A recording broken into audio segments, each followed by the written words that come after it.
بسم الله الرحمن الرحيم الحمد لله نحمده ونستعينه ونستغفره ونؤمن به ونتوكل عليه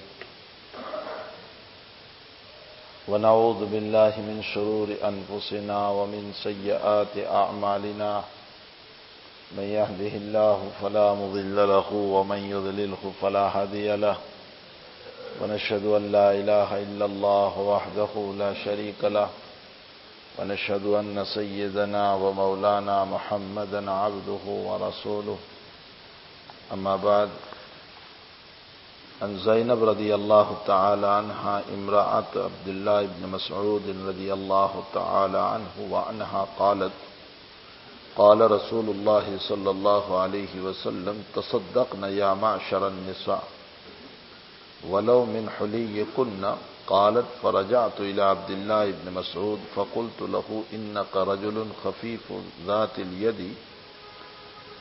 وإن رسول الله صلى الله عليه وسلم قد أمرنا بالصدقة فأعطيه فاسأله فإن كان ذلك يجزئ عني وإلا صرفتها إلى غيركم فقال عبد الله بل ائتيه أنت فانطلقت فإذا امرأة من الأنصار في باب رسول الله صلى الله عليه وسلم حاجتها وكان رسول الله صلى الله عليه وسلم قد ألقيت عليه المحابة فخرج علينا بلال فقلنا له ائت رسول الله صلى الله عليه وسلم فأخبره أن امرأتين بالباب تسألانك أتجزي الصدقة عنهما على أزواجهما وعلى أيتام في حجورهما ولا تخبره من نحن فدخل بلال على رسول الله صلى الله عليه وسلم فسأله فقال رسول الله صلى الله عليه وسلم من هما قال امرأة من الأنصار وزينب فقال رسول الله صلى الله عليه وسلم أي الزيانيب هي قال امرأة عبد الله فقال رسول الله صلى الله عليه وسلم لهما أجران أجر القرابة وأجر الصدقة متفق علیہ۔ 2 ہفتے سے والدین کی اطاعت و فرمانبرداری اور رشتہ داروں کے ساتھ حسن سلوک، اس پر کچھ گفتگو چل رہی تھی اور جس میں مختلف اس سے پہلے روایات اور آیات سے یہ ثابت کیا گیا کہ والدین کا مقام کتنا اونچا ہے۔ اب کچھ روایات وہ پیش کر رہے ہیں کہ جس سے رشتہ داروں کے حقوق کا پتہ چلتا ہے۔ رشتہ دار چاہے قریب کا ہو یا دور کا، لیکن ان کے ساتھ حسن سلوک کا معاملہ کرنا چاہیے۔ نمبر 2، رشتہ داروں سے تعریف کی امید نہ رکھی جائے اور نہ عمومی طور پر وہ تعریف کرتے ہیں، یہ ایک مجاز ہے، الا کہ ان میں اللہ تعالیٰ نے امانت اور دیانت رکھی ہے تو وہ یقیناً اپنے محسن کی تعریف کریں گے۔ اللہ تعالیٰ قرآن کریم میں فرماتے ہیں هل جزاء الاحسان الا الاحسان، احسان کا بدلہ احسان سے دینا چاہیے۔ احسان کا بدلہ احسان سے دینے کا مطلب یہ ہے کہ سامنے والا جو ہے آپ اس کو اپنی طرف سے تھوڑا بہت بھی بدلا دیں، تعاون کر دیں، کچھ نہیں تو دعائیں دے دیں۔ روایات میں اللہ کے نبی علیہ الصلوۃ والسلام بلکہ انبیاء کرام علیہم الصلوۃ والتسلیم سے احسانات کے باب میں عجیب عجیب باتیں لکھی۔ قرآن کریم میں ایک عجیب صورت ہے تبت یدا ابی لہب، جس کو روزانہ ہم نماز میں پڑھتے ہیں۔ یہ صورت کیوں اتاری اللہ نے، اس کی وجہ کیا ہوئی، ہم سب جانتے ہیں۔ نبی علیہ الصلوۃ والسلام نے جب پہلی مرتبہ، جیسے ابھی آگے روایت آ رہی ہے، سب کو جمع کر کے یہ کہا قولوا لا الہ الا اللہ، اے لوگوں کلمہ پڑھ لو کامیاب ہو جاؤ گے۔ تو آپ کا چچا ابو لہب،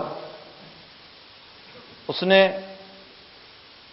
نبی علیہ السلام کو ایک بد دعا دی اور وہ بددعا یہ تھی، تبا لک یا محمد الہذا جماعتنا، محمد تیرے ہاتھ ٹوٹ جائیں، کیا تو نے اس کام کے لیے ہم کو بلایا کہ ہمارے باپ کے مذہب کو چھڑائے؟ اللہ کے حبیب پاک صلی اللہ علیہ وسلم کو جب یہ بددعا دی تو اللہ کی غیرت جوش میں آ گئی. میرے نبی کو بددعا، اور غیرت رب اور حمیت رب جب جوش میں آ جائیں تو اللہ کا کوئی مقابلہ نہیں کر سکتا. اسی لیے بخاری شریف میں اور تمام احادیث کی کتابوں میں ایک واقعہ ملتا ہے، بڑا عجیب واقعہ. قبیلہ اورینا یہ ایک قبیلہ تھا، ایک خاندان تھا، اور قبیلہ عقل یہ بھی ایک خاندان تھا. ان دونوں خاندانوں کے ملا کر قریباً 7-8 آدمی حضرت کی خدمت میں آئے اور ایمان قبول کیا. کچھ دن ہوئے، مدینے کی ہوا پانی ان کو موافق نہیں آئے، وہ بیمار ہو گئے. نبی علیہ الصلوۃ والسلام سے انہوں نے یوں کہا، یا رسول اللہ، ہم تو دودھ والے ہیں، کھیتی والے نہیں، یعنی مدینے میں ہمیں مناسبت نہیں ہو رہی ہے اور ہماری طبیعت خراب ہو رہی ہے. تو اللہ کے نبی علیہ السلام نے فرمایا کہ اچھا تمہارا گزر دودھ ہی پر چلتا ہے تو مدینے سے باہر ہمارا بارہ ہے. بارہ اس جگہ کو کہتے ہیں جہاں جانور باندھتے ہیں. آپ لوگ وہاں چلے جائیں. حدیث کے الفاظ ہیں اشربو ابوالہا و البانہا. اب محدثین پر بہت بڑا مسئلہ کھڑا ہو گیا اس سے. حضرت نے فرمایا کہ جاؤ وہاں رہو، تمہاری طبیعت ٹھیک ہو جائے گی. وہاں رہ کر ہمارے اونٹ ہیں وہاں، اس کا دودھ اور موت پیو. دودھ پینے کا حکم دیا اور پیشاب پینے کا حکم دیا. اب یہ روایت کوئی یہ تو کہہ نہیں سکتا کہ روایت غلط ہے، صحیحین کی روایت ہے، بخاری شریف کی روایت ہے. بہرحال وہ وہاں رہنے لگے اور ان کی طبیعت ٹھیک بھی ہو گئی. اب اس میں بڑی لمبی چوڑی بحث ہے کہ چلیے دودھ کا مسئلہ تو سمجھ میں آتا ہے، لیکن پیشاب پینے کا مسئلہ. امام مالک رحمۃ اللہ علیہ نے تو اس سے مسئلہ نکال لیا کہ جن جانوروں کا گوشت کھایا جاتا ہے اس کا پیشاب پاک ہے، تبھی تو حضرت نے پینے کا حکم دیا. اگر ناپاک ہوتا تو حضرت کیسے کہتے؟ معلوم ہوتا ہے کہ ان جانوروں کا پیشاب پاک ہے. امام بخاری رحمۃ اللہ علیہ کا رجحان بھی یہی ہے کہ پاک ہے، لیکن دیگر ائمہ کرام حضرت الامام ابو حنیفہ رحمۃ اللہ علیہ، امام شافعی رحمۃ اللہ علیہ فرماتے ہیں کہ پیشاب ناپاک ہے. چاہے وہ جس کا گوشت کھایا جاتا ہے اس کا پیشاب ہو یا اور کسی کا پیشاب ہو، پیشاب ہے، وہ ناپاک ہے. اور دلیل یہ ہے کہ دوسری روایت میں نبی علیہ السلام نے یوں فرمایا استنزہوا عن البول فإن عامۃ عذاب القبر منہ. اللہ کے نبی علیہ السلام مدینہ شریف میں دو قبر کے اوپر سے گزرے. حضرت ٹھہر گئے اور حضرت کے کان میں ان دونوں قبروں سے عذاب کی آواز آئی. حضرت نے فرمایا کہ ان دونوں کو عذاب ہو رہا ہے. اور حضرت نے یہ بھی فرمایا من دفنتم اليوم، آج تم نے کن کو دفن کیا؟ وہ قبر تازہ تھی. فرمایا فلاں فلاں کو. فرمایا ان دونوں کو عذاب ہو رہا ہے. اچھا، اللہ کے حبیب پاک صلی اللہ علیہ وسلم نے ایک درخت کی لکڑی منگوائی، توڑ کر. گیلی لکڑی تھی، لیلی لکڑی تھی، تازہ لکڑی تھی، اور اس کے 2 ٹکڑے کر کے دونوں قبر پر لگا دی. اور یہ فرمایا کہ لعل اللہ ان یخفف عنہما ما لم ییبسا. امید ہے اللہ سے کہ ان دونوں سے اللہ عذاب کو ہٹا دیں جب تک یہ دونوں لکڑیاں تازہ رہیں. اب یہ علمی دنیا ہے، میں کیسے سمجھاؤں آپ کو، اس میں تو بڑے مسائل ہیں. یہ جو لکڑی نبی علیہ الصلوۃ والسلام نے رکھی، بعض لوگوں نے اس سے یہ ثابت کر لیا کہ لکڑی رکھنا اور گھارنا سنت ہے. حالانکہ حضور سے پوری زندگی میں یہ ایک ہی مرتبہ ثابت ہے. پھر حضرات صحابہ کرام کی زندگی پر غور کیا جائے تو کسی صحابی نے نہ رکھوائی اپنے قبر پر سوائے ایک صحابی حضرت ابو بریدہ اسلمی رضی اللہ تعالیٰ، انہوں نے یہ کہا تھا کہ میرے مرنے کے بعد میری قبر پر لکڑی رکھنا، باقی اور کسی سے ثابت نہیں۔ اگر یہ واقعتاً سنت ہوتا تو نبی اکرم صلی اللہ علیہ وسلم سے بار بار یہ عمل ملتا، اور حضرات صحابہ کرام بھی بار بار اس عمل کو کرتے۔ صحابہ تو دیوانے تھے سنت کے، بار بار اس عمل کو کرتے، لیکن حقیقت حال یہ ہے کہ اس کا کوئی ثبوت نہیں ملا۔ ہاں، یہ اس روایت میں ہے۔ پھر اس میں بھی علماء نے یوں لکھا کہ اللہ کے حبیب نے یوں فرمایا لعل، امید ہے، یقین نہیں، امید ہے۔ پھر اس میں بھی محدثین نے یوں کہا کہ یہ بھی تو ممکن ہے نا کہ حضور کے ساتھ خاص ہو، وہ نبی علیہ الصلوۃ والسلام کے ساتھ خاص ہو، آپ کے ہاتھوں کی برکت ہو۔ اللہ کے نبی کے ہاتھ بہت اونچے، آپ کے ہاتھوں کی برکت سے گناہ کی تخفیف ہو سکتی ہے۔ ان ساری باتوں کے ہوتے ہوئے کسی چیز پر ہمیشہ کی سنت بنا لینا یہ مسئلہ مشکل ہے۔ اسی لیے علماء نے لکھا ہے کہ یہ مباح ہے، سنت نہ کہو، اس لیے کہ ایک ہی جگہ پر نبی اکرم صلی اللہ علیہ وسلم سے اس کا ثبوت ہوا ہے، ہم اس کو منع بھی نہیں کرتے، لیکن اس کو ایسا سمجھ لینا کہ گویا اس کے بغیر تدفین ہو ہی نہیں سکتی، اس کے بغیر تو دفن ہو ہی نہیں سکتا، یہ گویا کہ ایک واجب کا درجہ ہم نے دے دیا اس کو، جس عمل میں وجوب کا تو کیا سنت دوام بھی نہیں ہے۔ بہرحال اللہ کے حبیب پاک صلی اللہ علیہ وسلم نے فرمایا کہ ان دونوں قبر والوں کو عذاب ہو رہا ہے، آپ نے ایک لکڑی درخت کی لے کر دونوں پر گھار دی اور فرمایا جب تک یہ تازہ رہے گی ان کے لیے دعا کرتی رہے گی۔ پھر اللہ کے نبی علیہ السلام نے فرمایا کہ تم جانتے ہو ان دونوں کو عذاب قبر کیوں ہو رہا ہے؟ ایک آدمی چگلی کر کے امت میں لڑائی کرواتا تھا، اس کی بات اس کو، اس کی بات اس کو۔ بعضوں کی طبیعت ہوتی ہے، آپ سے آ کر میٹھی میٹھی بات کر کے آپ کی بات لیں گے، وہاں جا کر کے ان سے کہیں گے، ان کی میٹھی بات آپ کے ساتھ کر کے وہاں سے یہاں۔ امام غزالی رحمت اللہ علیہ نے لکھا ہے کہ جو آدمی دوسروں کی باتوں کو لے کر آوے اس میں 6 کام کرو، یاد رکھو ان 6 کام کو۔ پہلا کام، وہ فاسق ہے، اس لیے فاسق ہے کہ یہ چغلی کر رہا ہے، اور چغلی کرنا گناہ کبیرہ ہے، اور گناہ کبیرہ کرنے والا فاسق ہوتا ہے۔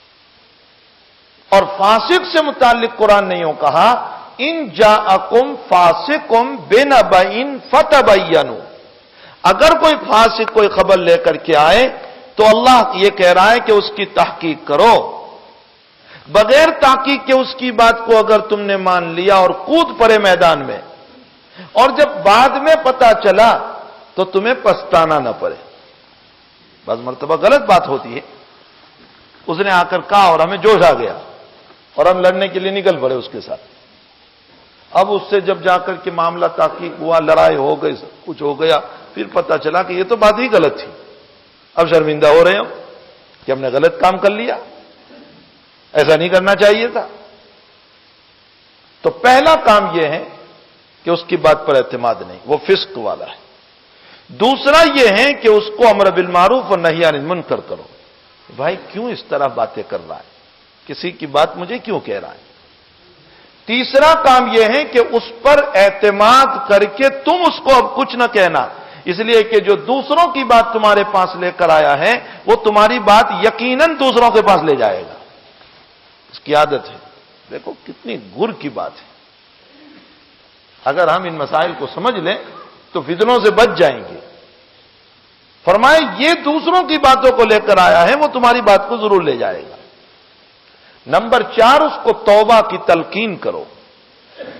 نمبر 5، جس کی وہ بات لے کر آیا ہے بغیر تحقیق کے اس بیچارے سے تم بدظن نہ ہو جانا، بدظن نہ ہونا۔ اور ایک چھٹی بات بھی امام غزالی نے لکھی ہے، مجھے اس وقت یاد نہیں ہے، یہ تو مجھے ضمناً یاد آ گئی۔ تو ایک کو عذاب ہو رہا تھا چغلخوری کی بنیاد پر، اور دوسرے کو عذاب ہو رہا تھا پیشاب کے قطروں سے نہ بچنے کی بنیاد پر۔ اس موقع پر نبی اکرم صلی اللہ علیہ وسلم نے فرمایا استنزہوا عن البول فإن عامۃ عذاب القبر منہ، فرمایا اپنے آپ کو پیشاب کے قطروں سے بچاؤ، یہاں تک کہ قبر کا عذاب عام طور پر اسی ناپاکی کی وجہ سے ہوتا ہے۔ اور ہمارا حال یہ ہے کہ ہم استنجا میں پرہیز نہیں کرتے۔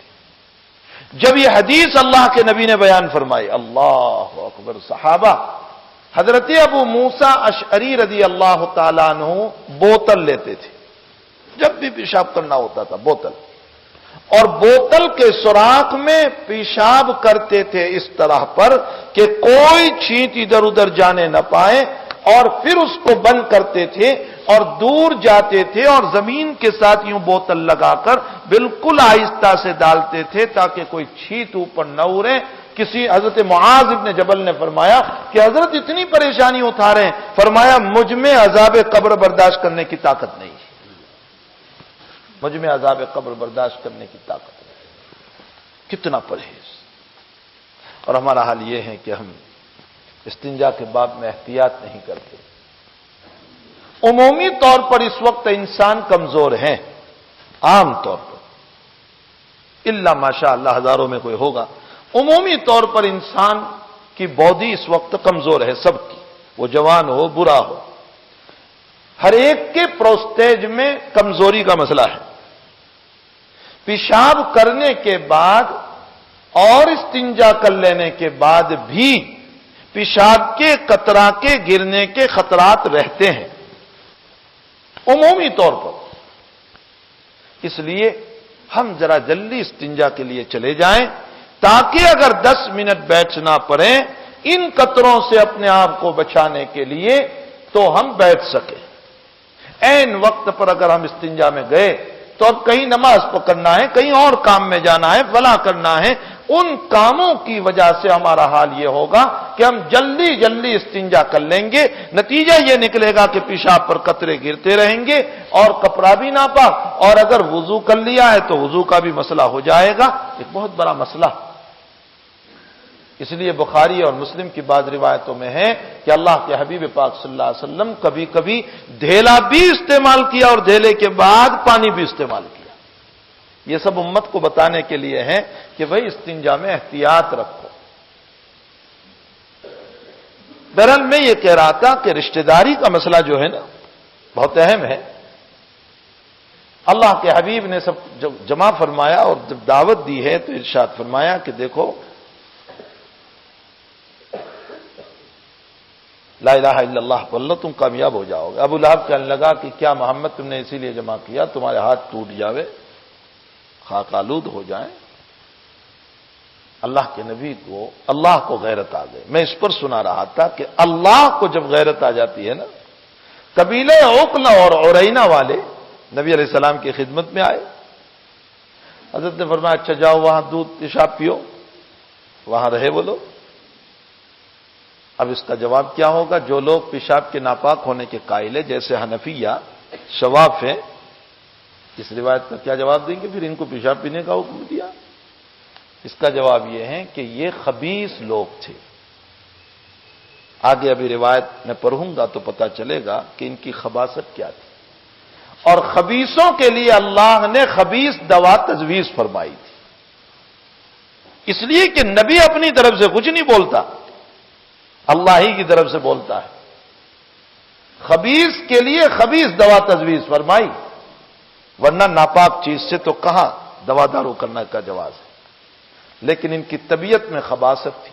یہ لوگ اچھے ہو گئے، اچھے ہو جانے کے بعد کیا کیا انہوں نے؟ پہلا کام تو مرتد ہو گئے، دوسرا کام اللہ کے نبی علیہ السلام کے جو دربان تھے وہاں پر اونٹنیوں پر، حضرت یسار رضی اللہ تعالی، ان کو شہید کیا، ان کو پورا چیر دیا، ان کی آنکھیں پھوڑ دی۔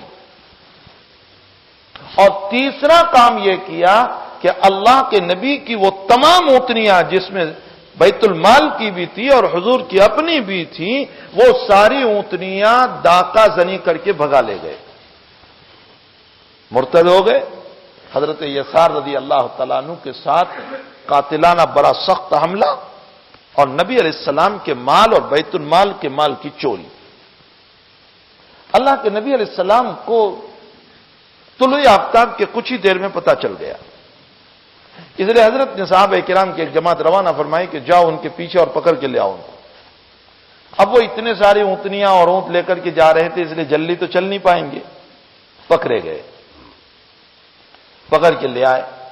اسلام نے یہ کہا ہے کہ قصاص، اور اس وقت ابھی قصاص ایسا ہی تھا کہ جیسے مارا ویسے مارو، اس وقت یہ حکم تھا، بعد میں یہ حکم ختم ہو گیا۔ تو حضرت یسار کے ساتھ جو معاملہ کیا تھا وہ ان کے ساتھ ہوا، پھر مرتد بھی ہو گئے تھے، کلمہ بھی نہیں تھا۔ دیکھو خبیث ہے نا، تو خبیث کے لیے دوا بھی خبیث ہی تجویز ہوئی، اسی لیے قرآن بھی کہتا ہے بڑا عجیب، الخبیثات للخبیثین والطیبات للطیبین والخبیثون للخبیثات والطیبون للطیبات۔ مرد شریف ہیں تو اللہ اس کو عورت بھی شریف ہی دیتا ہے، اور اگر مرد میں خباثت ہیں تو اللہ عورت بھی ویسی ہی دیتا ہے، اور اگر عورت میں خباثت ہے تو اللہ مرد بھی ویسا ہی دے گا، اور اگر عورت میں شرافت ہے تو اللہ مرد بھی ویسا ہی دے گا۔ یہ اصول ہے اللہ کا۔ مجھے اس میں ایک بات بتانا ہے کہ ان لوگوں نے مرنے سے پہلے پانی مانگا، روایتوں میں یہ ہے کہ کسی نے ان کو پانی نہیں پلایا۔ اب یہاں رحمت للعالمین کو چیلنج ہو رہا ہے، یا رسول اللہ صلی اللہ علیہ وسلم آپ تو رحمت للعالمین ہیں، آپ تو جانوروں کو بھی پانی پلانے کو کہہ رہے ہیں۔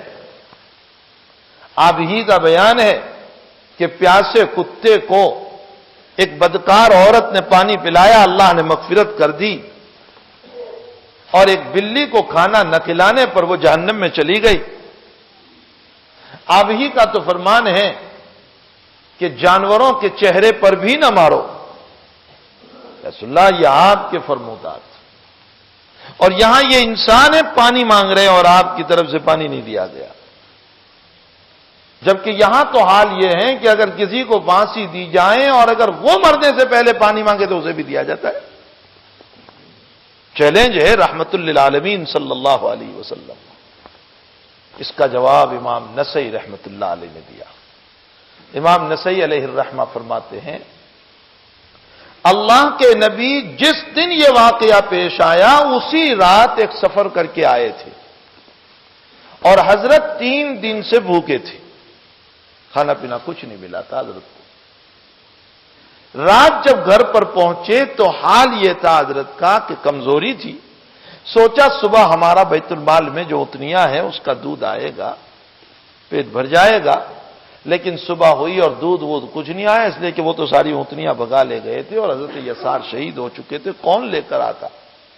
تو نبی علیہ الصلوۃ والسلام کی زبان سے ایک جملہ نکلا، اللہم اتش من اتشنی، اے اللہ جس نے ہم کو پیاسا رکھا تو اس کو پیاسا رکھ۔ بس یہ جملہ اللہ کے نبی کی زبان سے نکل گیا، یہ دعا اللہ نے قبول کر لی، اللہ ان لوگوں کو بھول گیا۔ بھول جانے کا مطلب سب کے ذہنوں سے بھلا دیا، صحابہ کے ذہن سے بھلا دیا، پانی پلانے کا مسئلہ ہی بھول گئے صحابہ۔ اس سے علماء نے مسئلہ نکالا کہ بھائی اللہ جب بلانے پر آئے گا تو دنیا کا کوئی انسان تمہیں ایک گھونٹ پانی کا نہیں دے گا۔ بہت بڑا مسئلہ ہے۔ ابھی تو ہم کھانا کھا رہے ہیں، پی رہے ہیں جیسے چاہے، اس کا مطلب یہ نکلا کہ ہم اللہ کو بھول گئے، اللہ ہم کو نہیں بھولا ہے۔ رب کریم ہم کو ابھی نہیں بھولا، وہ کھانا کھلا رہا ہے، وہ پلا رہا ہے، وہ وقت پر سب کچھ دے رہا ہے، لیکن جب وہ بھولانے پر آ جائے گا تو یہ واقعہ دیکھ لیجئے روایتوں کا، کیسے اللہ نے بھلا دیا کہ صحابہ کرام کے ذہن میں یہ بات نہیں رہی کہ ان کو پانی پلایا جائے، اور وہ ویسے ہی مر گئے۔ تو میں یہ کہہ رہا تھا اس پر کہ اللہ کے حبیب پاک صلی اللہ تعالی علیہ وسلم نے جب پہلی دعوت دی تو ابو لہب نے بد دعا دی. اللہ کو غیرت آئی کہ اچھا میرے نبی کو بد دعا. معاملہ چچا اور بھتیجے کا تھا. چچا نے بھتیجے کو دعا دی تھی، بد دعا دی تھی. تو اب یہاں ہونا یہ چاہیے تھا کہ بھتیجا چچا کو بد دعا دے دیتا. سیدھا مسئلہ تھا. بھائی آپ مجھے بد دعا دے رہے ہیں، میں آپ کو بد دعا دے دوں. اللہ یوں کہتا قل تبت یدا ابی لہب قل، یہاں قل آنا چاہیے تھا. یہ ابن قیم کی تحقیق ہے، میں بہت نیچے اتر کے سمجھا رہا ہوں، ورنہ یہ تو بہت اونچی سطح کی بات ہے. یہاں قل آنا چاہیے تھا. اس سے پہلے قل اعوذ برب الناس، قل اعوذ برب الفلق، قل هو اللہ احد. پیغمبر فرما دیجئے، پیغمبر فرما دیجئے، پیغمبر فرما دیجئے. قل یہاں بھی آنا چاہیے تھا. اللہ یوں کہتے قل تبت یدا ابی لہب، پیغمبر آپ بھی بد دعا دے دیجئے تیرے ہاتھ ٹوٹ جاوے. معاملہ تو چچا اور بھتیجے ہی کا تھا، حضرت ہی کے ذریعے سے بد دعا دلوائی جاتی. لیکن قل کیوں نہیں لائے اللہ؟ حضرت کو بیچ میں واسطہ کیوں نہیں بنایا اللہ نے؟ ابن قیم رحمت اللہ علیہ اپنی تفسیر ابن قیم میں فرماتے ہیں کہ میرے محبوب، یہ تیرا چچا جو ہے نا ابو لہب، جس نے تجھے بد دعا دی ہے، اس نے بچپن میں تجھے پیار سے اپنی گود میں اٹھایا ہے، تجھے کھانا کھلایا ہے، اپنے منہ سے نوالے دیے ہیں کہ میرا بھتیجا میرا بھتیجا. بلکہ جب تو پیدا ہوا تو تیری خوشی میں تیرے اس چچا نے اپنی باندھی سویبہ کو آزاد کر دیا تھا خوشی میں. اس چچا کے تجھ پر احسان ہے. اے میرے محبوب، اگر تو بد دعا دے گا تو تیری امت کا شاید کوئی یوں کہہ دے گا کہ لو، نبی تو اپنے محسن کو بد دعا دے رہا ہے، میرا پیغمبر تیرا تو طریقہ امت کے لیے نمونہ بننے والا ہے کہ محسن کو بد دعا نہ دی جائے، محسن پر انگلی نہ اٹھائی جائے. اس لیے میرے محبوب تجھے بیچ میں آنے کی ضرورت نہیں ہے، میں سیدھے بد دعا اتارتا ہوں. تبت یدا ابی لہب. قرآن میں ایک واقعہ ایسا ہی ملتا ہے، اور یہ بھی ابن قیم ہی نے لکھا ہے. فرماتے ہیں کہ موسیٰ علیہ السلام کو جب دعوت و تبلیغ کے لیے بھیجا فرعون کے پاس، تو حضرت نے فرمایا، تعالی شانہ نے موسیٰ علیہ السلام سے فرمایا قولا لینا. قرآن میں پورا واقعہ مذکور، قولا لینا، نرم بات کرنا. فرعون کے پاس جا رہے ہیں، آنکھیں نہ بتانا، تیز لہجے میں باتیں نہ کرنا، غصے میں باتیں نہ کرنا، بھویں نہ چرانا، نرمی سے بات کرنا. اے اللہ، تو جس کے ساتھ مجھے نرمی سے کہہ رہا ہے وہ تیرا باغی بندہ ہے کہ جس نے خدائیت کا دعویٰ کیا ہے. انا ربکم الاعلی، اپنے آپ کو سب سے بڑا رب کہا، اور تو مجھے کہہ رہا ہے میں نرمی سے بات کروں. فرمایا موسیٰ، وہ میرا معاملہ ہے، وہ میرا مسئلہ ہے اس کے ساتھ، لیکن تو نے اس کے گھر کا نمک کھایا ہے. اللہ اکبر، ہائے ہائے، کیسی تعلیم ہے قرآن کی. تو نے اس کے گھر کا نمک کھایا ہے، تو وہیں بڑا ہوا ہے، تیرے پروان وہیں چرے ہیں، تو چھوٹے سے بڑا وہیں ہوا. اگر تو نے تیز لہجے میں بات کی، اگر تو نے غصے میں بات کی، تو میرے محبوب، میرے موسیٰ، میرے پیغمبر، تیری امت یوں کہے گی کہ نبی جب اپنے محسن کے ساتھ ایسی باتیں کرتا ہے تو امت اگر کر لے تو کیا حالت ہے. اس لیے تمہیں نرمی سے بات کرنا ہے، تمہیں آہستہ سے بات کرنا ہے، تمہیں بھویں نہیں چرانا ہے. ان دونوں واقعوں سے یہ معلوم ہو رہا ہے کہ انسان کو اپنے محسن کو کبھی آنکھیں نہیں بتانا چاہیے، کبھی غصہ نہیں کرنا چاہیے، کبھی ان پر تیز لہجہ اختیار نہیں کرنا چاہیے. محسن ہے، اور دنیا میں سب سے بڑا محسن پہلے تو رب کریم ہے. رابعہ بصریہ رحمۃ اللہ علیہ کے سامنے ایک جوان جا رہا تھا، اور اس جوان نے سر پر پتی باندھی تھی. رابعہ نے پوچھا بیٹے ادھر آؤ، یہ پتی کیوں باندھی؟ فرمایا سر درد بہت کر رہا ہے. فرمایا کتنے دن سے؟ کہا 2-3 دن سے کر رہا ہے۔ پتی بھی 2-3 دن سے؟ کہا ہاں۔ کتنی عمر ہوئی؟ کہا 25 سال کی۔ فرمایا 25 سال میں کوئی بیماری؟ تو میں بچپن میں کبھی ہوئی ہوگی ورنہ مجھے یاد نہیں، میں نے ہوش سنبھالا تب سے کوئی بیماری مجھے نظر نہیں آتی۔ رابعہ بصریہ علیہ الرحمہ نے ایک آہ کھینچی اور فرمایا جس رب نے 25 سال تجھے بیمار نہیں کیا، اس کے احسان کو بھول کر 3 دن کے درد سر میں پتی باندھ کر تو اپنے رب کی شکایت سب سے کر رہا ہے۔ تو رب سے متعلق شکایت کر رہا ہے لوگوں سے، یہ بتا رہا ہے کہ میرے رب نے میرے ساتھ یہ معاملہ کیا۔ سب سے بڑا محسن ہمارا رب ہے، اس رب کی کبھی احسان فراموشی نہیں کرنا چاہیے۔ اور اس رب کے بعد دوسرے نمبر پر ہمارا محسن محمد الرسول اللہ صلی اللہ علیہ وسلم ہے، جو یوں فرماتے ہیں کہ تم خواہشات کے راستے سے جہنم کی طرف جا رہے ہیں اور میں تمہاری کوکھ پکڑ کے جنت کی طرف لے جاتا ہوں۔ اور اس کے بعد تیسرے محسن ہمارے ماں باپ ہیں، یہ تیسرے نمبر کے محسن ہیں۔ نبی دوسرے نمبر پر ہے، ماں باپ سے بھی اوپر ہے نبی، اس لیے کہ قرآن کہہ رہا ہے النبی اولا بالمؤمنین من انفسہم وازواجہ امہاتہم من انفسہم، ہماری ذات سے بھی زیادہ قریب ہمارا نبی ہے۔ اور علامہ راضی نے اس پر نقطہ لکھا ہے، فرمایا ذات بعد میں آئی لیکن ذات کو وجود میں لانے کے لیے جو ذریعہ بنا ہے وہ محمد الرسول اللہ صلی اللہ علیہ وسلم ہے۔ اللہ کے نبی اگر نہ ہوتے تو دنیا کا وجود ہی نہ ہوتا ہے۔ ذات وجود میں کب آئی؟ آقا صلی اللہ علیہ وسلم کی بدولت آئی۔ تو ذات کے مقابلے میں بھی ہماری ذات سے زیادہ قریب اللہ کا نبی ہے۔ یہ ہے قرآن، النبی اولا بالمؤمنین من انفسہم وازواجہ امہاتہم، اور ان کی بیویاں تمہاری ماں ہے۔ نبی علیہ الصلوۃ والسلام کی بیویاں تمہاری ماں ہے، لیکن ماں کا مقام یہ نہیں، ماں کا مطلب یہ نہیں ہے کہ پردہ نہیں ہوگا، پردہ تو ہوگا، مطلب نکاح کے اعتبار سے حرمت ہے۔ جیسے ماں سے نکاح نہیں ہو سکتا، ازواج مطہرات سے کسی کا نکاح نہیں ہو سکتا ہے۔ تو پہلی دعوت کے موقع پر نبی علیہ الصلوۃ والسلام نے فرمایا تبا لک یا محمد، ابو لہب نے جب یہ کہا تبا لک یا محمد لہذا جمعتنا، ایسے موقع پر بھی اللہ تعالیٰ نے اپنے پیغمبر کو فرمایا کہ احسان فراموشی نہ کیجیے، یہ چچا ہے۔ عجیب عجیب میرے بھائیوں میرے نبی کے طریقے ہیں، کاش کہ ہم اپنے نبی کی زندگی کو سمجھنے والے بنے۔ سیرت النبی کے عنوان سے جلسہ کرا لینا بہت آسان ہے، لیکن نبی کی سیرت کو زندگی میں اتارنا بہت مشکل ہے۔ سیرت النبی کے عنوان سے بول لینا بہت آسان ہے، لیکن نبی کی سیرت کو اپنی زندگی میں اجاگر کرنا اور لانا یہ ایک بہت بڑا کام ہے۔ لیکن انسان اگر اپنا اوڑھنا بچھونا بنا لے کہ مجھے کسی طرح اللہ کے نبی علیہ الصلوۃ والسلام کے طریق کو اپنانا ہے، تو پھر اس صورت میں نفس کتنے ہی تقاضے کیوں نہ کریں، انسان نبی کے طریق کو اختیار کر کے رہے گا۔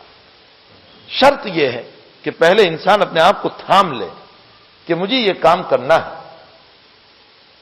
عجیب ہے، فرعون کا جب تذکرہ آیا تو میں ایک علمی بات نقل کروں۔ ایک وہ فرعون تھا جو موسیٰ علیہ السلام کے زمانے کا، اور اس امت میں بھی ایک فرعون گزرا ہے جس کو اللہ کے نبی نے فرعون کہا، اور وہ ہے ابو جہل۔ عمرو بن ہشام اس کا نام ہے۔ یہ وہ ہیں کہ جس کے ایمان کے لیے نبی نے خود دعا فرمائی کہ اللہ عمرو بن ہشام کو ایمان دے دے، یا عمر بن الخطاب کو ایمان دے دے۔ اگر عمرو بن ہشام کو ایمان مل گیا تو اس کا مال اسلام کے کام آ جائے گا، اور اگر عمر بن الخطاب کو ایمان مل گیا تو عمر کی قوت اور طاقت اسلام کے کام آ جائے گی۔ اللہ کو منظور عمر تھے، وجہ اس کی یہ ہے کہ اللہ تعالیٰ نے عمر میں جو صفات رکھے تھے نا، ہر انسان میں اللہ نے کچھ کمالات رکھے ہیں، ہر انسان میں ہوتے ہیں کمالات۔ ان کمالات کو اگر انسان اپنے قرآن اور حدیث کی تھوڑی سی محنت سے، علم دین کی محنت سے، خانقاہی محنت سے، دعوت و تبلیغ کی محنت سے اگر اجاگر کر لے تو یہ انسان اللہ کا پیارا بن جاتا ہے۔ ہر ایک میں کچھ نہ کچھ کمال ہے۔ عمر بن الخطاب رضی اللہ تعالیٰ عنہ کے کمال کا تو کیا کہنا کہ زمین پر نبی کو مشورہ دے رہے ہیں اور اللہ قرآن میں اسی کو وحی بنا کر اتار رہا ہے۔ ایسے 14 مسائل ہیں، فی قولین 25 ہیں۔ آپ نے فرمایا یا رسول اللہ میرا جی چاہتا ہے کہ یہ مقام ابراہیم کے پیچھے 2 رکعت نماز پڑھیں۔ اللہ کے حبیب نے فرمایا کہ میرے اوپر کوئی حکم نہیں آیا، اور ادھر اللہ تعالیٰ حکم بنا کر اتار رہے کہ تیرے عمر کو جو منظور ہے تو تیرے رب کو بھی یہی منظور ہے، واتخذوا من مقام ابراہیم مصلی، مقام ابراہیم پر 2 رکعت نماز پڑھو طواف کے بعد کی، یہ سنت ہوگی۔ اللہ کے حبیب حضرت عمر کی چاہت یہ تھی کہ اللہ کے حبیب آپ کی بیویاں کم سے کم پردے میں رہیں، اس لیے کہ اگر آپ کی بیویوں پر انگلی اٹھ گئی تو نبوت بدنام ہو جائے، اور منافقوں کی کمی نہیں ہے، اور منافق کا کام ہی یہ ہوتا ہے کہ بغیر وجہ کے بھی کوئی بات ڈال دے۔ میں چاہتا ہوں کہ نبوت بدنام نہ ہو، اسی لیے جب حضرت عائشہ رضی اللہ تعالیٰ عنہا پر الزام لگا ہے، اور اللہ کے نبی علیہ السلام نے بخاری اور مسلم کی اس روایت میں صریح طور پر ہے، مسجد نبوی کے ممبر پر بیٹھ کر اللہ کے نبی نے میٹنگ بلائی صحابہ کی، اور یہ فرمایا کہ بتاؤ میں اس باب میں کیا کروں، کچھ لوگ مجھے تکلیف پہنچا رہے میری عائشہ کے باب میں، اور میں عائشہ سے متعلق یہ گمان نہیں کرتا ہوں کہ اس طرح کا مسئلہ اس سے ہوا ہوگا، آپ بتائیے کیا رائے آپ کی ہو سکتی ہے۔ حضرت اسامہ رضی اللہ تعالیٰ عنہ کہنے لگے کہ یا رسول اللہ ہم تو عائشہ کے باب میں خیر جانتے ہیں، لیکن گھر کی عورتوں سے پوچھو، عورتوں کو واقفیت زیادہ ہوتی ہے مسائل کی، اسی لیے بعض مرتبہ بچیوں کے بگاڑنے کے اندر گھر کی کوئی عورت ہی شامل ہوتی ہے، گھر ہی کی عورتوں سے معاملات بگڑتے ہیں جو بچیوں کو غلط طریق پر لے جاتی ہے۔ حضرت اسامہ نے فرمایا یا رسول اللہ آپ گھر کی عورتوں سے معلوم کریں۔ فرمایا کس سے؟ فرمایا ہر وقت آپ کے گھر میں کثرت سے آنے جانے والی، فرمایا بریرہ رضی اللہ تعالیٰ، فرمایا بریرہ سے پوچھو۔ بریرہ سے پوچھا تو حضرت بریرہ نے فرمایا یا رسول اللہ صلی اللہ علیہ وسلم حضرت عائشہ کے باب میں کچھ نہیں جانتی، یہ ایسی ہے ہی نہیں، ہاں اتنا ہے کہ کم سن ہے، بولی بھالی ہے، 12 13 14 سال کی عمر ہے، بچی کی یہ عمر چھوٹی سی کھیلنے کی ہوتی ہے، آٹا گونتے گونتے سو جاتی ہے، اور بکری آتی ہے آٹا کھا جاتی ہے، گویا حضرت عائشہ کے بھولے پن کو ثابت کیا۔ میں یہ نہیں ہو سکتا ہے کہ عائشہ ایسے۔ حضرت علی نے مشورہ دیا یا رسول اللہ صلی اللہ علیہ وسلم اگر عائشہ کو طلاق دے دے، والنساء سواہ کثیر، تو عورتیں بہت ہیں آپ کے لیے، اسی لیے حضرت عائشہ حضرت علی سے ناراض ہو گئی تھی کہ اچھا میرے طلاق کا مشورہ تم نے دیا، لیکن حضرت علی کو حضور پاک صلی اللہ علیہ وسلم کا غم دیکھا نہیں جا رہا تھا، چونکہ نبوت کا مسئلہ تھا نا، یہاں پریشان تھے اللہ کے حبیب پاک صلی اللہ علیہ وسلم، رات دن کی نیند آرام ہو چکی، اور ادھر مدینے میں بات خوب چل رہی ہے، اور سفید کپڑوں پر دھبا بہت جلدی نظر آ جاتا ہے، اس لیے حضرت علی نے مشورہ دیا تھا۔ حضرت علی کو حضرت عائشہ سے کوئی دشمنی تھوڑی ہی تھی، یہاں تو نبی کے غم کو دیکھنا تھا کہ اللہ کے نبی کا غم تھوڑا سا ہلکا ہو جائے۔ اس وقت ابھی حضرت عمر کا مشورہ دیکھیے، حضرت عمر فرما رہے ہیں یا رسول اللہ یہ ان عورتوں سے تمہارا نکاح کس نے کرایا؟ فرمایا اللہ۔ فرمایا یہ معاملہ اللہ کے حوالے کرو، اور باقی جو الزام لگا رہے ہیں اس کو میرے حوالے کرو، سیدھی سیدھی بات، میں ان سے نمت لوں، میری تلوار ان سے نمت لے گی، ان عورتوں کے باب میں تو اللہ سے حوالے، وہ فیصلہ کریں گے، وہ وہی اتاریں گے، اور جو الزام لگا رہے ہیں ان کو میرے حوالے کرو۔ حضرت عمر کی غیرت، آپ میں وہ صفات تھے، وہ کمالات تھے، تو حضرت عمر کی چاہت یہ تھی کہ آپ کے ازواج کم سے کم یا رسول اللہ پردے میں رہیں۔ اللہ کے حبیب ایک ہی بات کہتے تھے کہ عمر جو حکم اللہ نے نہیں اتارا میں کیسے فیصلہ کروں، میں اپنی طرف سے تو کوئی فیصلہ کر نہیں سکتا ہوں۔ یہاں تک کہ حضرت سودا رضی اللہ تعالی عنہا ہماری ماں ہے، ام المؤمنین زوجہ رسول صلی اللہ علیہ وسلم ہے، طبیعت میں تھوڑے موٹے تھے اور اونچے تھے۔ خدیجۃ الکبریٰ رضی اللہ تعالی عنہا کے انتقال کے بعد اللہ کے حبیب پاک صلی اللہ علیہ وسلم نے دوسری جس عورت سے نکاح کیا تھا وہ حضرت سودا تھے، موٹی عمر، بڑی عمر کے تھے، اور طبیعت میں بھی موٹے تھے، اور بڑی عمر کی عورت سے اس لیے نکاح کیا تھا کہ حضرت کی وہ بیٹیاں اور وہ بیٹے جو خدیجۃ الکبریٰ سے پیدا ہوئے تھے وہ چھوٹے چھوٹے تھے، اور ان کی تربیت کی ضرورت تھی، اور تربیت کے لیے بڑی عمر کی عورت چاہیے۔ اس لیے سودا رضی اللہ تعالیٰ عنہ سے نکاح کیا تھا. حضرت سودا رات میں نکلے قضائے حاجت کے لیے، استنجا کے لیے، تو حضرت عمر نے ذرا سا چھیڑ دیا اور فرمایا سودا تو کتنے ہی اندھیرے میں نکلے میں تمہیں پہچان لیتا ہوں. یہ جملہ اس لیے کہا تھا تاکہ سودا جا کر کے حضور کو کہیں اور حضور پردے کا حکم دے دے. لیکن اب بھی کوئی حکم نہیں آیا، کیسے فرمائیں گے؟ عمر کی بار بار کی چاہت، بار بار کی چاہت، یا رسول اللہ نبوت بدنام نہ ہو، نبوت بدنام نہ ہو، پردے کا مسئلہ آپ فرما دیجئے اپنی بیویوں کے لیے. لاکھوں سلام ہو حضرت عمر کی ذات گرامی پر. اب اللہ آیت اتار رہا ہے اور کہہ رہا ہے کہ اگر تیرا عمر نبوت کو بچانا چاہتا ہے غیرت کے اندر تو تیرا اللہ بھی یہی کہہ رہا ہے یا ایھا النبی قل لازواجک وبناتک ونساء المؤمنین یدنین علیہن. عمر تو صرف ازواج مطہرات یعنی نبیوں کی بیویوں کو کہہ رہا ہے. اللہ کہہ رہا ہے میں تو پوری امت کی عورتوں کے لیے مسئلہ اتار رہا ہوں، سب پردے میں رہے. اے پیغمبر تیری بیویاں، تیری بیٹیاں اور پوری امت کی بیٹیاں. ونساء المؤمنین یدنین علیہن. ایسے کئی مسائل ہیں کہ جو حضرت عمر رضی اللہ، اسی لیے تو اللہ کے حبیب پاک صلی اللہ علیہ وسلم نے فرمایا لکل نبی محدث ومحدث امتی لو کان فعمر. محدث اس کو کہتے ہیں جس کے قلب پر اللہ باتیں القاء کرے. فرمایا ہر نبی کا ایک محدث ہوتا ہے، میری امت میں اگر کوئی محدث ہوتا تو وہ میرا عمر ہوتا. اور ایک روایت میں اپنے ارشاد فرمایا لو کان بعدی نبی لکان عمر. میرے بعد اگر سلسلہ نبوت چلتا تو اللہ عمر کو نبوت دیتے. ظاہر سی بات ہے فراست بھی تو ویسی ہی ہوگی، وہ ذہانت، وہ عقل. آپ کی دور خلافت میں شام میں پلیگ کی بیماری چلی، طاعون کی بیماری. حضرت عمر رضی اللہ تعالیٰ عنہ کو پتہ چلا تو آپ نکلے ہیں کہ چلو میں اپنی رعایا کی خبر گیری کروں، پلیگ میں مر رہی ہے. حضرت چلے تھے اور راستے میں آپ نے فرمایا کہ ہم جاویں یا نہ جاویں، جاویں یا نہ جائیں. اتنے میں ایک صحابی رضی اللہ تعالیٰ عنہ سعد ابن ابی وقاص رضی اللہ تعالیٰ عنہ نے آپ کو روایت سنائی کہ یا رسول اللہ صلی اللہ علیہ وسلم اللہ کے نبی علیہ السلام نے فرمایا ہے کہ جہاں پلیگ کی بیماری چل رہی ہو وہاں باہر والا اندر نہ جائیں، اندر والا باہر نہ نکلے. اور نہ جانے کی وجہ اللہ کے حبیب نے یہ فرمائی کہ وہاں کی آب و ہوا خراب ہے، اگر تم باہر سے اندر جاؤ گے ممکن ہے تمہیں یہ بیماری لگ گئی تو تمہارا عقیدہ خراب ہوگا کہ میں آیا اس لیے بیماری لگی، حالانکہ بیماری تو اللہ لگاتا ہے. اس لیے نبی علیہ السلام نے منع فرمایا. حضرت عمر نے فیصلہ کرنے کے بعد، حدیث سننے کے بعد فرمایا اچھا چلو ہم نہیں جاتے، واپس مڑنے کا ارادہ کر لیا. اب شام کے گورنر تھے حضرت عمر کی طرف سے ابو عبیدہ بن الجراح رضی اللہ تعالیٰ. تو ابو عبیدہ استقبال کے لیے آئے ہوئے تھے. اب جب موقوف ہو گیا سفر تو حضرت ابو عبیدہ کہنے لگے یا رسول امیر المؤمنین آپ چلیے،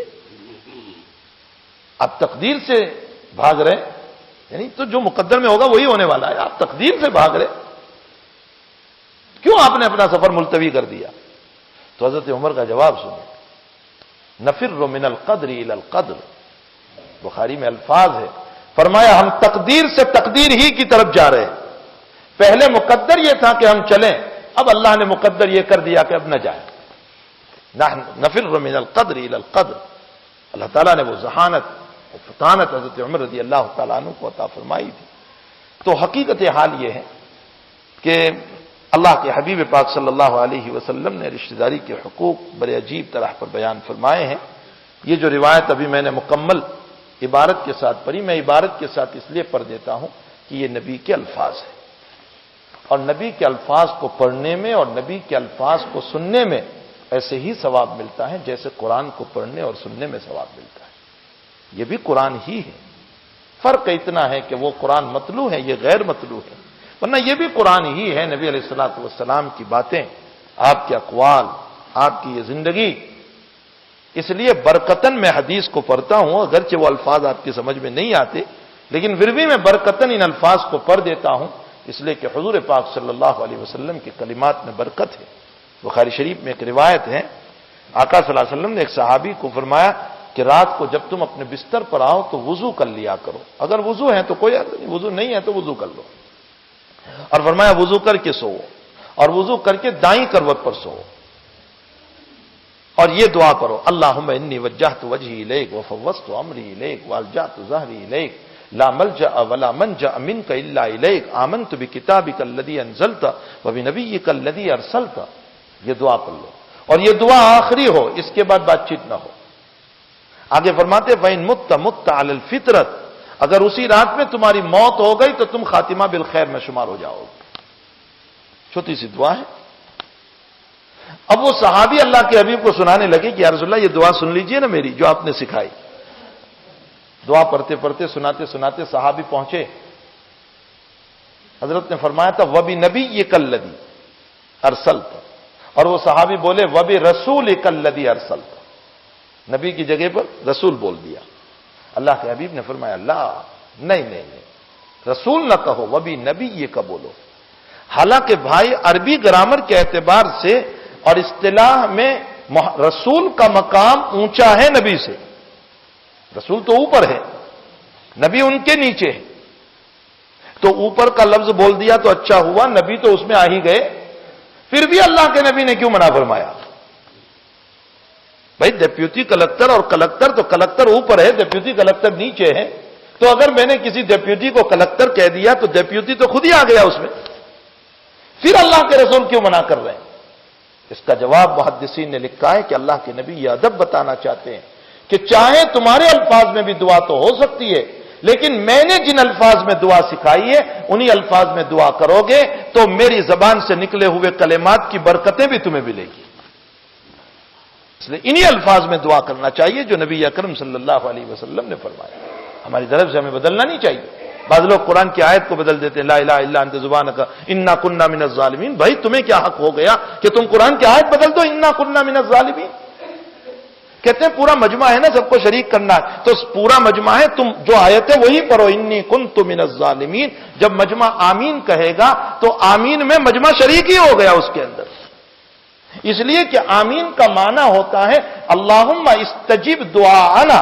یہ آمین کا معنی ہے استجب دعا، اے اللہ تو ہماری دعا قبول کر. تو میں نے جب یوں کہا لا الہ الا انت سبحانک انی کنت من الظالمین، میں ظالم ہوں، اب جب آپ نے کہہ دیا تو مطلب یہ ہے کہ اللہ ہم بھی اس دعا میں شریک ہیں تو قبول کر لے.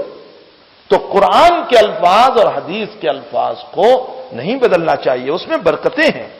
میں نے یہ روایت بھی برکتن اور ہر مرتبہ میں روایتوں کو پڑھتا ہوں تاکہ ایک برکت حاصل ہو. حضرت زینب رضی اللہ تعالیٰ عنہ عبداللہ ابن مسعود رضی اللہ تعالیٰ عنہ کی بیوی ہے، اور عبداللہ ابن مسعود کا مقام بہت اونچا ہے، میں کسی موقع پر بتاؤں گا. آپ صاحب النعلین ہیں، صاحب الوسادہ ہے، صاحب السواق ہیں. صاحب النعلین کا معنی ہوتا ہے اللہ کے حبیب پاک صلی اللہ علیہ وسلم جہاں اپنی جوتیاں مبارک نکالتے تھے تو حضرت عبداللہ ساتھ ساتھ چلتے تھے، جوتیاں اٹھا کر اپنے پاس لے لیتے تھے اور رکھ لیتے تھے. جب حضرت دوبارہ چلنے کا ارادہ فرماتے تو پھر حضرت کو پہنا دیا جاتا تھا.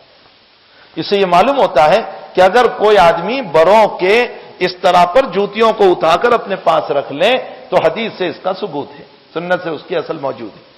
یہ کوئی بدعت نہیں ہے، یہ نبی اکرم صلی اللہ علیہ وسلم کے صحابہ سے ثابت ہے. اس لیے آپ کو صاحب النعلین کہا گیا. اور عبداللہ ابن مسعود اپنے ساتھ تکیہ لے کر چلتے تھے، جہاں حضرت بیٹھتے تھے تو وہ تکیہ رکھ دیا کرتے تھے.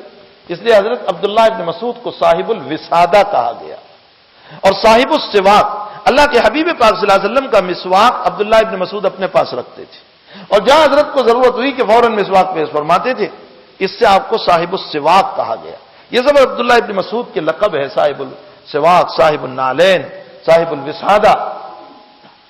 یہ عبداللہ ابن مسعود کی بیوی جب عورتوں میں ایک مرتبہ اللہ کے نبی نے بیان دیا یا معاشر النساء تصدقنا، کہ عورتوں کی جماعت صدقہ کرو چاہے تمہارے زیوروں سے کیوں نہ ہو، زیوروں سے بھی صدقہ کرو. تو عبداللہ ابن مسعود کی بیوی گھر پہ آئی اور عبداللہ ابن مسعود سے کہا کہ آج حضرت نے بیان دیا اور اس میں یوں فرمایا کہ صدقہ کرو، صدقے کی ترغیب دی، تو آپ میرے شوہر ہیں اور آپ غریب ہیں، اور اللہ نے مجھے میری پراپرٹی جو میری ذاتی پراپرٹی ہے اس میں مجھے اللہ تعالیٰ نے بہت کچھ دے رکھا ہے، اور میرے وہ بچے جو میں پہلے شوہر سے لے کر آئی ہوں. عبداللہ بن مسعود کے وہ بچے نہیں تھے، اس لیے کہ لفظ ہیں یتیم کے، اور یتیم کب ہوں گے جب باپ مر گیا ہو. تو عبداللہ بن مسعود تو زندہ تھے تو باپ کہاں مرے. معلوم ہوتا ہے کہ یہ عورت حضرت زینب اگلے شوہر سے لے کر آئی تھی، شوہر کا انتقال ہو گیا تھا. فرمایا کہ آپ ذرا حضرت سے مسئلہ پوچھ لو کہ آپ پر غربت ہے اور اللہ نے مجھے پراپرٹی دے رکھی ہے، تو میں کچھ صدقہ یعنی نفلی صدقہ، اس لیے کہ فرض اور زکوٰۃ صدقہ یہ تو شوہر کو دینے کی اجازت نہیں ہے، اولاد کو دینے کی اجازت نہیں ہے، نفلی صدقہ جس کو کہتے ہیں للہ، تو میں کسی اور کو دینے جاؤں اس کے بجائے میں آپ کو دے دوں، آپ کے کام آ جائے گی، اور ان یتیم بچوں کو دے دوں جو میں لے کر آئی ہوں۔ اب ذرا مسئلہ پوچھ لو۔ عبداللہ ابن مسعود کو تھوڑی شرم آئی، اس لیے کہ ان سے متعلق مسئلہ تھا۔ عبداللہ نے فرمایا جاؤ نا، تم ہی پوچھ لو، تم بیان سن کر آئی ہو تو تم ہی پوچھ لو۔ فرمایا ٹھیک ہے۔ حضرت زینب رضی اللہ تعالیٰ عنہ اللہ کے حبیب کے مکان پر گئی تو کہہ رہی ہے کہ میں جب گئی تو میری طرح انصار کی ایک عورت بھی اسی طرح کا مسئلہ لے کر آئی تھی۔ اب ہم دونوں دروازے کے باہر کھڑی ہیں اور اللہ کے نبی کا رعب ہم کو باہر جو ہے بہت لگ رہا تھا۔ اب تو اندر میں تھے لیکن ہم پر رعب تھا، دروازہ بند تھا۔ اتنے میں حضرت بلال رضی اللہ تعالیٰ عنہ باہر آئے تو ہم نے بلال سے کہا کہ ذرا اللہ کے حبیب سے کہہ دینا کہ دو عورتیں آئی ہیں اور ہمارا نام نہ لیجیے کہ ہم کون ہیں، بس تم ایک مسئلہ پوچھ لو کہ اس طرح دو عورتیں کچھ مسئلہ پوچھنا چاہتی ہے، نفلی صدقہ اپنے شوہر کو للہ رقم کچھ دینا چاہتی ہے، اپنے بچوں کو جو یتیم ہے دے سکتے ہیں یا نہیں۔ حضرت بلال نے جا کر کے مسئلہ پوچھا کہ یا رسول اللہ دو عورتیں باہر کھڑی اور اس طرح کا مسئلہ پوچھ رہے ہیں، تو اللہ کے حبیب نے فرمایا وہ دو عورتیں کون ہیں، نام بتاؤ ان کا۔ تو اب مجبور تھے حضرت بلال بتانے پر، فرمایا یا رسول اللہ امراتم من الانصار، ایک انصار کی عورت ہے اور ایک زینب ہے۔ تو حضرت فرمانے لگے ایو الزیانی، کون زینب؟ بلال کہنے لگے عبداللہ ابن مسعود کی بیوی۔ تو اللہ کے حبیب پاک صلی اللہ علیہ وسلم نے فرمایا ان دونوں کو میرا پیغام دے دو کہ اگر تم للہ رقم بجائے کسی اور کو دینے کے ان پر خرچ کرو گے تو اللہ تمہیں ڈبل ثواب عطا فرمائے۔ اس سے رشتہ داری کے حقوق کا پتہ چلتا ہے کہ رشتہ داروں کو دینا چاہیے، اس میں ڈبل ثواب ملتا ہے۔ ہمارا حال یہ ہے کہ جہاں ہمارے نام ہوتے ہیں نا وہاں ہم زیادہ دیتے ہیں، جہاں ہمارے نام کی تختیاں لگتی ہیں، جہاں ہماری آؤ بھگت زیادہ ہوتی ہے، جہاں ہماری دعوتیں ہوتی ہیں، جہاں ہمیں ہمارے نام پر جلسہ کر کے ہمیں فلار پہنایا جاتا ہے وہاں ہم زیادہ دیتے ہیں۔ حضرت عمر رضی اللہ تعالیٰ عنہ ان کو دیا کرتے تھے جو حضرت کی تعریف نہ کریں، لا نريد منکم جزاء ولا شکورا۔ حضرت عمر اس آیت کو پڑھا کرتے تھے کہ میں ان لوگوں سے کوئی بدلے کی تمنا بھی نہیں رکھتا اور لفظ شکر کو بھی نہیں چاہتا۔ اللہ اکبر، لفظ شکر کو بھی نہیں چاہتا۔ اور ہمارا حال یہ ہے کہ اگر ہم نے کسی کو دیا اور انہوں نے جزاک اللہ نہیں کہا، ارے اس نے تو دعا بھی نہیں دی، اس کو کیا دینے کا، اس نے تو ہم کو جزاک اللہ بھی نہیں کہا، اس کو کیا دینے کا۔ بھائی ہمیں تو اللہ سے لینا ہے نہ کہ دنیا والوں سے لینا ہے، اور اگر دنیا ہی سے لینا ہے تو پھر آخرت میں کیا ملے گا؟ بہت بڑا مسئلہ ہے، بہت بڑا مسئلہ ہے۔ ہم سب کچھ دنیا میں لے رہے ہیں، اللہ کے پاس کیا ملے گا؟ حضرت عمر پر ایک بات مجھے یاد آ گئی، اللہ کے ابھی معراج میں گئے اور جب واپس آئے تو فرمایا عمر مجھے جب جبریل گھما رہے تھے تو اس میں ایک بہت بڑا مکان آیا، میں نے پوچھا یہ مکان کس کا ہے؟ تو فرمایا کہ یہ تمہارے عمر کا ہے۔ اللہ اکبر، جو صحابہ کرام وہ تھے کہ دنیا میں جن کو ان کے مکانات جنت کے بتا دیے گئے۔ فرمایا عمر تمہارا مکان، فرمایا عمر میرے جی میں آیا کہ میں ذرا دیکھ لوں اندر جا کر تیرا مکان کہ اللہ نے کیسا بنایا ہے، لیکن تیری غیرت یاد آ گئی، تو غیرت مند بہت ہے نا، تو برداشت نہیں کرتا گھر میں کسی کے آنے کو، تیری غیرت مجھے یاد آ گئی اس لیے میں نہیں گیا تیرے مکان میں۔ حضرت عمر رو پڑے، اور یہ رونا خوشی کا تھا، غمی کا نہیں تھا، خوشی کا تھا۔ اور فرمایا یا رسول اللہ علیک اغارو، اللہ کے حبیب میں آپ پر غیرت کرتا، کاش آپ دیکھ لیتے میرے مکان کو کہ اللہ ان تمام بشارتوں کے باوجود کہ مکان تیار ہے، ان بشارتوں کے باوجود کہ عشرہ مبشرہ میں عمر ہے، ابو بکر فی الجنہ، عمر فی الجنہ، عثمان فی الجنہ، سعد فی الجنہ، علی فی الجنہ، جنت کی بشارتیں نبی نے سنا دی، ان کا مکان بتا دیا، پھر بھی اپنے مرنے سے کچھ دیر پہلے حضرت عمر یہ فرما رہے ہیں کہ اے میرے پیارے نوجوان تو میری تعریف نہ کر، میں تو اللہ سے یہ چاہتا ہوں کہ میرے ثواب کا بدلہ نہ دیں تو نہ دیں، اللہ میری پکڑ نہ کرے۔ تعجب کرے آپ، اگر آج ہمیں یوں کہہ دیا جائے کہ میں تمہارا مکان دیکھ کر آیا ہوں، کل سے نماز چھوڑ دیں گے، کل سے اللہ کو یاد کرنا چھوڑ دیں گے، ہم کل سے اللہ کا ذکر ہم چھوڑ دیں گے، وہاں ساری باتوں کے باوجود اللہ سے ڈر رہے ہیں۔ اللہ تعالی ہمیں اپنے بزرگوں کے نقش قدم پر چلنے کی توفیق عطا فرمائے، سنت رسول اللہ کا صحیح ذوق اللہ ہمارے اندر نصیب فرمائے۔ دیکھو یہ حدیث کی برکت ہی کچھ عجیب ہے۔ حدیث شریف، دنیا کے ایران توران کے قصے سننے کے بجائے میرے آقا کے قصے سنو، میرے آقا کی زندگی سنو، میرے نبی کی باتیں سنو، میرے نبی کیا فرماتے ہیں، کیسے ہم زندگی گزاریں، ہم کیوں دوسروں کے پاس زندگی گزارنے کے اصول کی بھیک مانگیں، ہمیں تو ہمارا نبی ایک کامل و مکمل زندگی دے کر گیا ہے۔ ہمیں تو آپ سے زندگی کو لینا ہے کہ ہمیں زندگی کیسے سیکھنی چاہیے، گزارنی چاہیے۔ ہمارے نبی اکرم صلی اللہ علیہ وسلم نے ہمیں خوب سکھایا ہے۔ اللہ ہم سب کو اس پر عمل کی توفیق عطا فرمائے۔ اگر پھوپھی بیمار ہے یا پھوپھی جو ہیں غریب ہیں، محتاج ہیں، تو اس صورت میں بھتیجا اپنی پھوپھی کو زکوٰۃ کی رقم دے سکتا ہے، بشرطے کہ اس کے پاس اتنا مال نہیں ہے کہ جس سے وہ صاحب نصاب ہو جائے، یعنی وہ مستحق کے زکوٰۃ ہے۔ اب وہ تو پھوپھی کے حالات جان کر ہی پتہ چلتا ہے۔ بہرحال اگر وہ مستحق کے زکوٰۃ ہیں تو اس صورت میں بھتیجا اپنی پھوپھی کو زکوٰۃ دے سکتا ہے، بھائی اپنی بہن کو بھی زکوٰۃ دے سکتا ہے۔ صرف دو کو زکوٰۃ نہیں دی جا سکتی، ایک اپنے ماں باپ کو اوپر تک، یعنی اپنے ماں باپ، دادا دادی، ان کو زکوٰۃ نہیں دی جا سکتی، اور ایک اپنے نیچے، یعنی اپنی اولاد، اپنی اولاد کی اولاد، پوتے، نیچے تک، تو اپنے اوپر اور اپنے نیچے ان کو زکوٰۃ نہیں دے سکتے۔ باقی اطراف میں جتنے ہیں، بھائی ہے، بہن ہے، چچا ہے، پھوپھی ہے، ان سب کو زکوٰۃ دے سکتے ہیں، بشرطے کہ وہ مصرف زکوٰۃ ہو، اور اگر مصرف زکوٰۃ نہیں ہے تو پھر زکوٰۃ ادا نہیں ہوتی۔ اس لیے دیکھ لیا جائے کہ واقعتاً ان کے پاس کوئی سر و سامان نہیں ہے تو بھتیجا اپنی پھوپھی کو زکوٰۃ دے سکتا ہے، اور اسی طرح بھائی بھی اپنی بہن کو زکوٰۃ دے سکتا ہے۔ درود شریف پڑھ لیجیے۔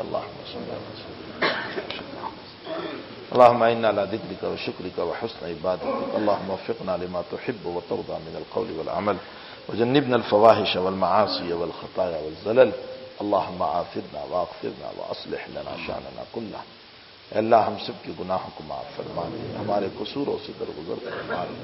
اللہ ہمیں خلوتوں میں اپنے گناہوں کو یاد کر کر کے اللہ چند قطرے آنسو کے بہانے کی توفیق عطا فرما۔ اللہ ہماری خلوتوں کی زندگیوں کو ٹھیک فرما دے۔ اللہ ہم نے ظاہر میں تو بڑے اجلے کپڑے پہن کر الہ العالمین امت کو بہت دھوکہ دیا ہے، ہماری خلوتوں کو ٹھیک فرما دے، ہمارے ظاہر و باطن کو ٹھیک فرما دے، ہمارے ظاہر و باطن کو ٹھیک فرما دے، ہمارے ظاہر و باطن کو ٹھیک فرما دے۔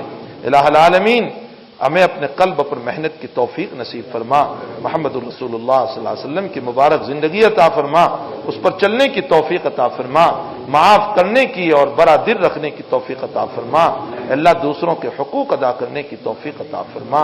الہ العالمین سیرت رسول صلی اللہ علیہ وسلم کو محبت سے پڑھ کر سن کر عمل کی توفیق عطا فرما۔ اللہ ہماری اپنی زندگیوں کو ٹھیک فرما، رشتہ داروں کے ساتھ حسن سلوک کی توفیق عطا فرما، ماں باپ کے ساتھ حسن سلوک کی توفیق عطا فرما۔ اللہ اپنے اہل و عیال، اپنے بیوی بچے اور اپنے اقارب اور اللہ ملنے جلنے والے اور اپنے پڑوسیوں کے ساتھ حسن سلوک کی توفیق عطا فرما۔ اللہ بگڑے ہوئے ماحول میں ہم سب کی حفاظت فرما۔ اللہ نفس بھی ہمیں گناہوں کی طرف کھینچ رہا ہے اور شیطان بھی ہر وقت ساتھ دوڑ رہا ہے۔ مولا اگر اللہ تیری طرف سے مدد اور یاری نہ ہوئی تو اللہ ہمیں کوئی بچانے والا نہیں ہو سکتا ہے۔ اللہ ہم سب کی حفاظت فرما لے، ہم سب کی حفاظت فرما لے، اللہ ہم سب کی حفاظت فرما لے۔ اللہ نفس کی شرارتوں سے اور شیطان کے مکر و فریب سے اللہ ہم سب کی حفاظت فرما لے۔ اللہ بیماروں کو شفا عطا فرما، مرحومین کی مغفرت فرما۔ اللہ مقروضوں کے قرض کی ادائیگی کی صورتیں پیدا فرما۔ اللہ پریشان حالوں کی پریشانیوں کو دور فرما، بے قصور قید و بند میں ہے رہائی نصیب فرما، غلط مقدمات میں ہے نجات عطا فرما۔ اللہ سب کو عافیت کی زندگی عطا فرما، سب کو عافیت کی زندگی عطا فرما۔ اللہ جو بیچارے پریشان ہیں اللہ ان کے امتحان کو بند فرما دے، ان کے امتحان کو بند فرما دے۔ اللہ ان پر رحمتوں کے دروازے کھول دے، اللہ ان پر رحمتوں کے دروازے کھول دے، اللہ غیب سے ان کی شکلیں اور صورتیں پیدا فرما دے، اللہ غیب سے ان کی شکلیں اور صورتیں پیدا فرما دے، اللہ نصرتوں کے مدد کے دروازے کھول دے، اے اللہ جو بیٹیاں بغیر نکاح کے ہیں ان کو صحیح جورو نصیب فرما، اے اللہ نیک جورو عطا فرما، اولاد صالح عطا فرما، اے اللہ اولاد صالح عطا فرما، اے اللہ جو بے اولاد ہے سب کو اولاد صالح نصیب فرما، اے اللہ جو جوان بغیر نکاح کے ہیں ان کے بھی نکاح کے انتظام فرما دے، ان کو بھی صحیح جورو نصیب فرما دے، اے اللہ بوڑھوں کے بڑھاپے کو قبول فرما، جوان کی جوانی کو قبول فرما، اے اللہ عورتوں کی دین اور نماز اور شریعت کو قبول فرما لے، اللہ ہم سب کی دعاؤں کو اپنے فضل و کرم سے قبول فرما، صلی اللہ علیہ نبی الکریم برحمتک یا ارحم الراحمین۔